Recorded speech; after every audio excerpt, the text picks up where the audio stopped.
One of the critical things to remember about the OptiX program, or OTXI, is that you're not just getting the techniques and the tactics and the training on how to execute that.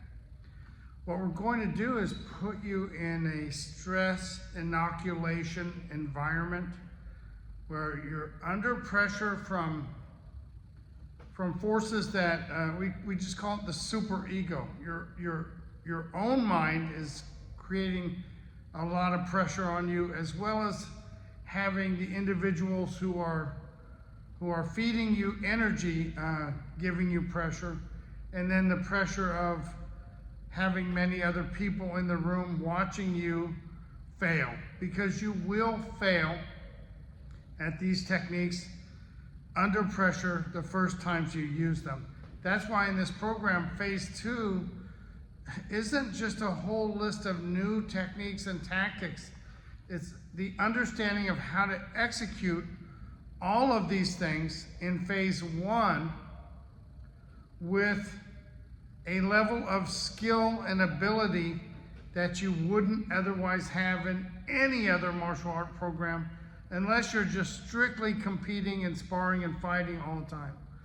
One of the things that people will say this all the time, an MMA fighter would beat this traditional martial artist.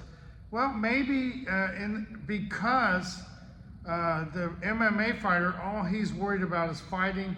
He doesn't have any decision making whether he is going to fight or not. He knows he's going to fight. He's used to fighting. He will fight. He doesn't mind taking a punch. That's not your typical traditional martial artist at all.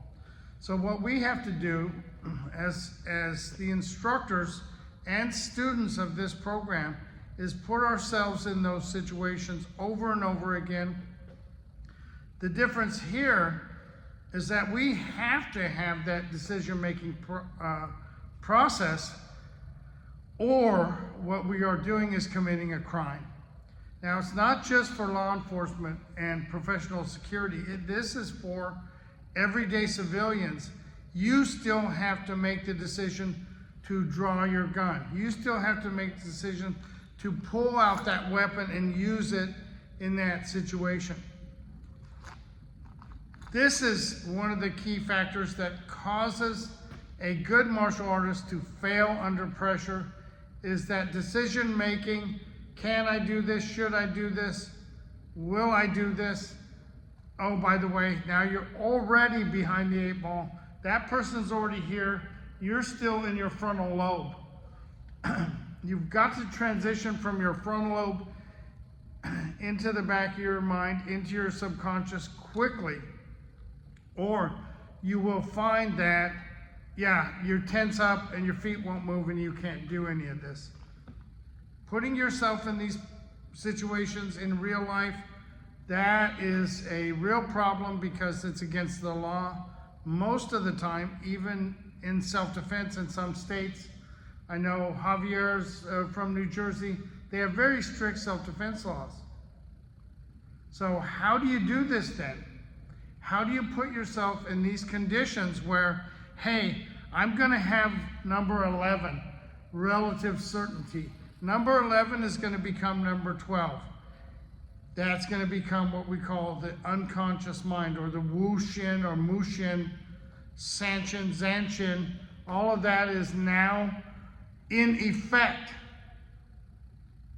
It's not, well, I'm trying to go, you already went through that. You are here. You know where you are. You know what you're capable of doing. That's why we have to go through this phase 2. Everybody wants a whole new list of techniques and training.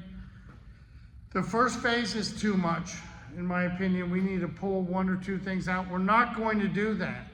What we're going to do is give you more training, and good training, and we'll add a little bit of stuff at the end of that stress inoculation to make sure that you are satisfied with the amount of information that you're getting.